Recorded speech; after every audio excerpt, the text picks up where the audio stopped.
Hello दोस्तों। मैं रूप हूँ, मेरा नाम रूप है। मेरा चैनल है द ग्लैमर बॉय।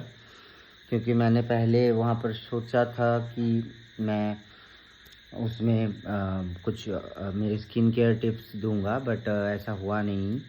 बट अभी अभी स्टार्ट किया मैंने। आईबीएस के बारे में भी बोलता हूँ और उसमें मैं क्या क्या स्किन केयर करता हूँ या फिर बॉडी का केयर, सब कुछ मैं बताता हूँ। लाइक एक डेली व्लॉग टाइप का।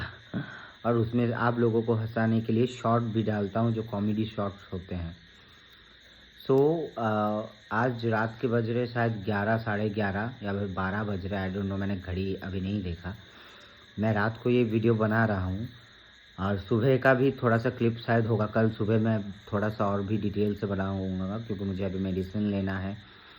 तो अभी सिर्फ ये बताऊंगा दोस्तों, आईबीएस-डी में, क्योंकि मैं आईबीएस-डी से सफ़र कर रहा हूँ। आईबीएस-डी में मुझे क्या क्या खाने से प्रॉब्लम हो रही है रिसेंटली, एंड आईबीएस-डी जो मेरा पहले था, जो मुझे नहीं पता था साइकेट्रिस्ट का पास, उसके बाद मुझे क्या क्या दिक्कत आई। उसके बाद अभी तो ठीक हो रही है धीरे धीरे सब कुछ, बट जब वो हो गया तब का प्रॉब्लम मैं आपके साथ शेयर कर रहा हूँ। फर्स्ट ऑफ ऑल, जब मुझे नहीं पता था कि मुझे आईबीएस है, क्यों ये लूज मोशन हो रहा है, शायद ये गॉल स्टोन सर्जरी की वजह से हो रहा है। बट सर्जरी के बाद 1 महीने बाद ठीक होना चाहिए था। मेरा 1 महीने बाद ही, 20 दिन बाद ही स्टार्ट हुआ लूज मोशन। सर्जरी के 20 दिन बाद। डॉक्टर सब बोल रहे थे कि हाँ ये ठीक हो जाएगा, टाइम लगेगा बॉडी को एडजस्ट करने में। अरे यार, आप कुछ भी बोलो, आप कुछ भी बोलो, बट जब ये होता है ना कि जो प्रॉब्लम के लिए मैं 3 महीने 5 महीने सफ़र किया, मैंने सर्जरी करवाई ज़िंदगी में पहली बार, फिर से वो चीज़ जब आपके साथ मतलब दूसरी बार जाती है ना, तो अपने दिल पे या फिर दिमाग पे क्या बीतता है वो वही इंसान बोल सकता है जिसके साथ वो हुआ है, जैसे कि मैं। तो मुझे फिर स्टार्ट जब हुआ, मुझे पता नहीं चल रहा था क्या करूँ। 10-12 दिन तक टोटली लगा पूरा स्टार्ट हुआ 5 बार, कभी 2 बार, कभी 4 बार, कभी 8 बार, ऐसे ऐसे दिन में हो रहे थे मोशन, जो मुझे लूज मोशन हो रहे थे। देन उसके वजह से क्या हुआ, अभी तो साइकेट्रिस्ट की दवा से मैं बहुत ठीक हूँ। अभी धीरे धीरे वो सिम्टम एक आध बार ही, जब मैं कुछ रॉन्ग फूड खा लेता हूँ तभी दिखाई देते हैं। तो उन फूडों के बारे में बात करता हूँ। बट उससे पहले, जब मुझे लूज मोशन हुआ था, जो होता डायरिया हो गया था, जो हो ही जा रहा था, उसके वजह से फर्स्ट ऑफ ऑल मेरा वेट लूज़ हो रहा था। बहुत लूज़ हो गया था मेरा वेट, जो कि था 67-70 ऐसा वेट था मेरा। तो वो गिर के आ गया था 47 में। तो 47 में आ गया था। बट अब और वो तो एक है कि आपको ये एक होता है प्रॉब्लम, जब आपको आईबीएस डायरिया का प्रॉब्लम है, या फिर शायद कॉन्स्टिपेशन में भी वेट लूज़ होता है। तो मेरा वो हुआ था। एंड सेकंड चीज़ ये हुई थी, मेरी स्किन बहुत ही ड्राई टाइप का हो गया था, काला काला टाइप का, टैन टाइप का ऐसा हो गया था। माइंड ठीक नहीं था। एंड थर्ड जो हुआ था वो था मेरे हेयर। बहुत हेयर फॉल हुए थे, धीरे धीरे बहुत सारे hair, new baby hair growth हो रहे हैं। तो ये 3 प्रॉब्लम मुझे हुई थी सीवियरली। एंड होते होते टाइम पे मुझे एंजाइटी आ गया था, मुझे पैनिक अटैक आने लग गए थे, मेरी धड़कन जैसे तेज़ हो गया था। बट डॉक्टर चेक करके मेरे blood pressure and pulse check करके बोले नॉर्मल है। यहाँ पर पसीना आ रहा था, वॉमिटिंग टाइप का हो रहा था, वॉमिटिंग हो भी रहा था, सर चकराना थोड़ा, और वो सबसे बड़ा चीज़, वो धड़कन लग रहा था बहुत ज़ोर से हो रहा है, अब क्या करूँ ऐसा, ये वाला, ये सब प्रॉब्लम मुझे हुआ था। बट साइकेट्रिस्ट की मेडिसिन स्टार्ट करते हुए सब नॉर्मल हो गया सब। अब बात करते हैं कौन कौन से फूड खाने से मुझे लाइक अब मेडिसिन चलते चलते ही कौन कौन से फूड खाने से मुझे लूज मोशन हो रहे हैं। ठीक है। First of all alcohol. ठीक है, मैंने बताया था एक वीडियो में, मैंने अल्कोहल लिया था, बियर। तो थोड़ा बहुत मतलब लूज मोशन नहीं कहूँगा, लाइक कैसा, कीचड़ जैसा, जो कीचड़ होता है ना वैसा स्टूल हुआ था, एकदम वाटरी स्टूल नहीं, कीचड़ जैसा स्टूल। ओके। एंड जब मैंने सलाद, रॉ वेजिटेबल्स, डायरिया में, जो आपको अगर आईबीएस डायरिया है तो आप रॉ वेजिटेबल्स ना ले, जो लाइक सलाद या फिर रॉ ब्रोकली कुछ भी ना ले। कभी भी ठीक होने के बाद भी ना ले। एंड डेयरी प्रोडक्ट्स मस्ट, क्योंकि उसके वजह से आज शायद 11-12 बज गए, शायद आज 11 तारीख है बल्कि 10 तारीख था। तो मैंने सुबह ना मीठा खाने का बहुत मन हो रहा था मुझे, बहुत दिनों से। मैं वैसे भी मीठा खाता नहीं हूँ, तो मन हुआ तो मैंने छना उसको कैसे बोलें, वो मिल्क से बनता है छना, उसकी जलेबी खा ली थी 3 सुबह ही। लाइक ब्रेकफास्ट भी नहीं किया था मैंने, जस्ट अपना गैस का मेडिसिन लिया था एंड थायराइड का मेडिसिन लिया था एंड मैंने 3 ठूंस ली। फिर उसके बाद मैंने चाय वगैरह थोड़ा बहुत कुछ किया। जब मैंने पहले मतलब मैं बाथरूम गया तब नॉर्मल था, उसको खाने के बाद मतलब बाथरूम से आके उसको खाया जब, उसके बाद मैंने 3 बार कीचड़ जैसे स्टूल पास किए एंड एक बार बहुत ही कम क्वांटिटी में लूज मोशन हुआ, बहुत ही कम क्वांटिटी में। सो डेयरी प्रोडक्ट्स दूर रहो। ज़्यादा मीठा भी, वो ज़्यादा मीठा था इसलिए नहीं, शायद डेयरी प्रोडक्ट था इसलिए, आई डोंट नो, ऑयली भी बहुत था। सो एकदम उससे दूर रहो। पनीर आप थोड़ा ले सकते हो, यू नो।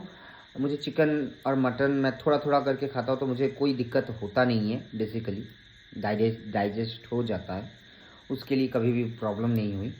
आज जो प्रॉब्लम हुआ वो हुआ था वो डेयरी प्रोडक्ट वाले स्वीट से।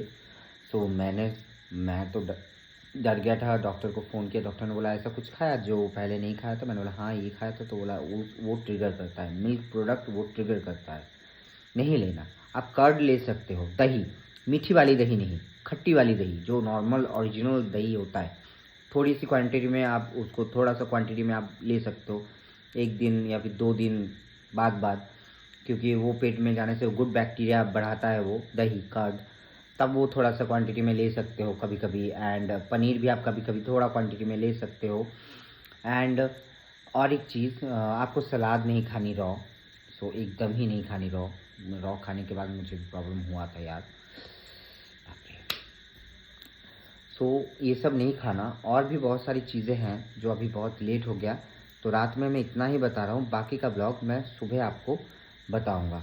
सुबह मैं जब ब्लॉग बनाऊँगा मैं बाकी की क्या क्या खाने से क्या क्या हो रहा है IBS डायरिया में मैं आपको बताऊँगा। जितना मेरे साथ हुआ है, मुझे एक्सपीरियंस हुआ है, मैं ऑब्वियसली आपसे शेयर करूँगा, ठीक है। और कल शायद दोपहर तक एक नया या फिर 2 भी नए शॉर्ट्स आ सकते हैं जो आपको सिर्फ हंसाने के लिए है, आपको एंजाइटी को अलविदा करने के, सिर्फ आप हंसो, जी खोल के हंसो।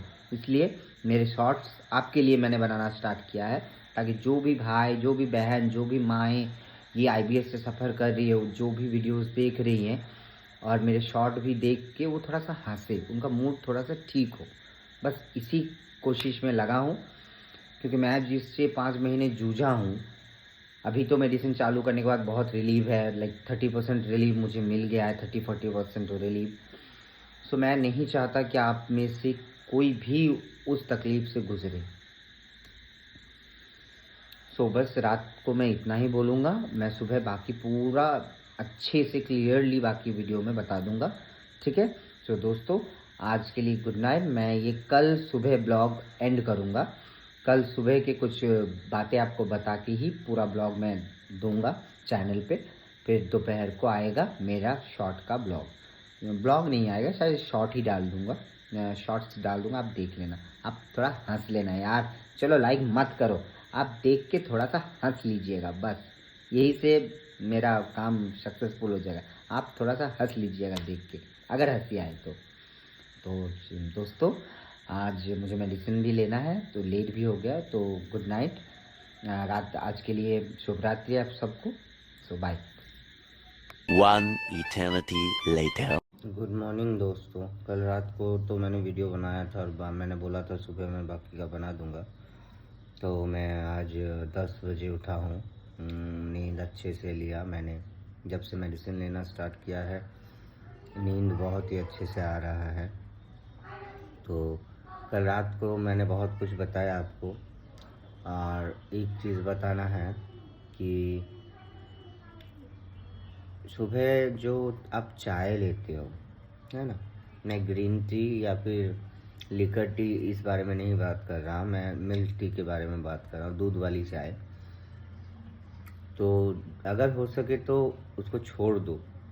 एंड अगर मिल्क टी से बहुत सारे हमारे IBS डायरिया के पेशेंट्स हैं जो बहुत प्यार करते हैं मिल्क टी से, तो अगर आपको मिल्क टी पीना है तो पहले उठें, उठकर कुछ ब्रेकफास्ट करें, ठीक है। ब्रेकफास्ट करने के जैसे आप 8 बजे उठा, जैसे मैं 8 बजे मैं उठा या मैं 10 बजे उठा, आज मैंने कुछ ब्रेकफास्ट किया। देन ब्रेकफास्ट के 1 घंटे बाद मैंने चाय पी। वैसे तो मैं मिल्क टी नहीं लेता, कभी कभार लेता हूँ। मैं लिकर टी ही पीता हूँ, सिर्फ चाय पत्ती रहता है, थोड़ी सी चीनी, बस। कभी कभी ग्रीन टी भी होता है, बट वो भी मेरा होता है कुछ खाने के बाद, 1 घंटे बाद।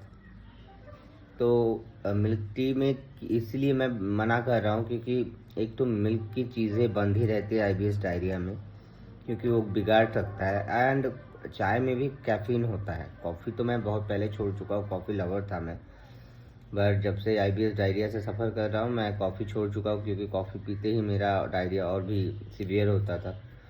तो मिल्क टी भी मैं बहुत ही कम कर चुका हूँ, बहुत ही कम, कभी कभार ही मन करे तो लेता हूँ। बाकी घर में मैं ब्रेकफास्ट करने के बाद ही थोड़ा सा लिकर टी लेता हूँ, कभी कभी ग्रीन टी लेता हूँ। ब्रेकफास्ट करने के 1 घंटे बाद आप 2 बार पी सकते हो मिल्क टी, थोड़ी सी क्वांटिटी में पी सकते हो कुछ खाने के बाद। एक तो आप पी सकते हो सुबह, कुछ ब्रेकफास्ट किया उसके बाद, जैसे आप 10 बजे उठे या फिर 8 बजे उठे, आपने 8 बजे ब्रेकफास्ट वगैरह किया, फिर आप 9 बजे चाय ले सकते हो, थोड़ा सा मिल्क टी। एंड और एक आप शाम के टाइम पे कुछ खा के फिर आप थोड़ा सा पी सकते हो, क्योंकि जितना हो सके तो जितना हो सके मिल्क टी, जो दूध वाली चाय है, उसे छोड़ना ही बेटर है, क्योंकि इससे सीवियर हो सकता है। सो मैं यही कहूँगा। एंड आज सुबह मैं उठा हूँ, सब कुछ क्लियर नॉर्मल है। कल थोड़ा प्रॉब्लम हुआ था, मैंने बताया था आपको, क्योंकि मैंने दूध से बना वो चने का जलेबी खा लिया था 3, तो एक बार मुझे हुआ था लूज मोशन और 2 बार कीचड़ जैसा स्टूल पास हुआ था। सुबह नॉर्मल था, खाने के बाद ही प्रॉब्लम क्रिएट हुआ, रात में कुछ भी प्रॉब्लम क्रिएट नहीं हुआ रात में। तो यही था आज के लिए, इतना ही। और भी अगर कुछ प्रॉब्लम होता है, मुझे क्या खाना चाहिए क्या नहीं खाए, उसका अलग से मैं और एक वीडियो बनाऊंगा, ठीक है। सो दोस्तों ख्याल रखिएगा। एंड IBS ठीक 100% हो सकता है, बट IBS को ठीक हो जाने के बाद भी हमें अपना लाइफस्टाइल अच्छे से जीना चाहिए, क्योंकि लाइफस्टाइल की वजह से भी बहुत कुछ हो सकता है। एंजाइटी, डिप्रेशन, उस चीज़ में हमें नहीं पड़ना है सेकेंड टाइम। सो बस यही कहूँगा। एंड दवाई अगर आप चालू कर चुके हो तो अच्छी बात है, कोर्स कंप्लीट करो। फिर जब आपको लगे कि आप पूरी तरह से ठीक हो, एकदम ठीक हो, तो खुद जाके डॉक्टर से बोलो। डॉक्टर आपको कैसे छोड़ना है उसका मेथड बता देंगे। खुद से छोड़ने की गलती मत करना। खुद से अगर छोड़ने की गलती करोगे, बहुत बड़ी मतलब बुरे फंसोगे। मतलब ये मैं अपने एक्सपीरियंस से बोल रहा हूँ, बहुत बुरे फंसोगे। सो आज के लिए इतना ही। अगर मेरा वीडियो आपको अच्छा लगा, थोड़ा सा भी काम का लगा, तो आप ज़रूर सब्सक्राइब कर देना, लाइक कर देना, शेयर कर देना, ताकि ज़्यादा से ज़्यादा IBS पेशेंट को समझा सकूं या फिर वो समझ सके। और मैं तो फ़नी वीडियो डाल रहा हूँ, आज दोपहर को एक फ़नी वीडियो डालूँगा, तो उसे देखिए, हंसिए, दूसरों को भी हंसाइए। बस एंजाइटी में, डिप्रेशन में मत पड़िए। बाय।